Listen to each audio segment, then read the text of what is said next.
সমুদ্রের সব ধরনের মাছ শিকারে টানা ৫৮ দিনের সরকারি নিষেধাজ্ঞা চলায় সাগরে যাওয়া বন্ধ।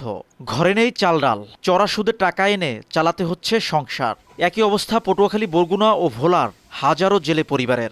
আমরা খুব কষ্টে আছি। চাল চকলে নুন থাকে না, নুন চকলে তেল থাকে না, কিস্তিওয়ালা জ্বালায়, অনেক ঘরে পাকও চলে না। খুব দুর্ভোগে আমরা সাগরে গেলে পাই না মাছ। রোজগার নাই, আমরা দেনা ফেনা নিয়ে চলতেছি, সরকারের থেকে কোনো সহযোগিতা পাচ্ছি না। 40 কেজি চাল দেয়, হ্যাঁ তেল থাকে না, নুন থাকে না, কোনো সদাইবাদি থাকে না, কিস্তি বেদা লইয়ে হ্যাঁ টেনশন, যাতে কামাই বেদা না হারতারি তাহলে খুব দুর্যোগ অবস্থা দিন কেড়ে না।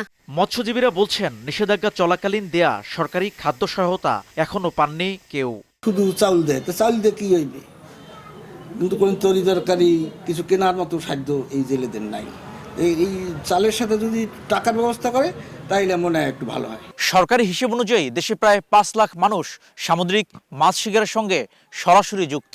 কিন্তু বিশাল এই জনগোষ্ঠীর জন্য নিষেধাজ্ঞাকালে নেই বিকল্প কর্মসংস্থানের ব্যবস্থা। গবেষকরা বলছেন, জেলেদের জন্য বিকল্প কর্মসংস্থান ও খাদ্য নিরাপত্তা নিশ্চিত না করা গেলে দীর্ঘমেয়াদে উপকূলীয় অর্থনীতি পড়বে ঝুঁকির মুখে। বিকল্প কর্মসংস্থান, খাদ্য নিরাপত্তা নিশ্চয়তাকরণ, সহজ শর্তে ঋণ প্রদান, ক্ষুদ্র সহায়তা কর্মসূচি প্রদান, জেলেদের দক্ষতা উন্নয়ন বৃদ্ধি এবং আঞ্চলিক সমন্বয় জরুরি।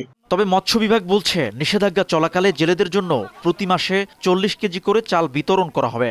আমাদের প্রসিডিওর সম্পন্ন হয়েছে, আমরা খুব দ্রুতই এটা দিয়ে দিব। আমাদের জাটকারও চাউল প্রদানের কার্যক্রম চলমান আছে। এজন্য একটার সাথে যাতে আর একটা মিসম্যানেজমেন্ট না হয়, এই জন্য ২-১ দিন হয়তো দেরি হচ্ছে।